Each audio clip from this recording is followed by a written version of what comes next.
श्री दुर्गियाना तीरथ के लक्ष्मी नारायण मंदिर विखे आनंद उत्सव बड़ी धूमधाम और श्रद्धा नाल मनाया गया, जिस विच ठाकुर जी नूं खिडौणियां ते फुल्लां नाल सजाया गया अते मंदिर विच लक्ष्मी नारायण सेवा दल के प्रसिद्ध भजन मंडलियां राकेश शर्मा अते संजीव खन्ना ने ठाकुर जी का गुणगान किया अते संतां नूं प्रभु के चरणों नाल जोड़िया।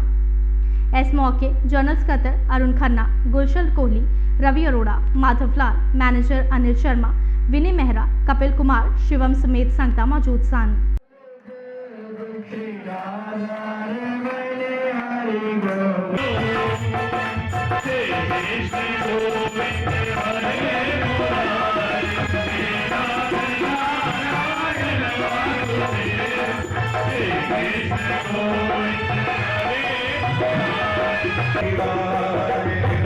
Hare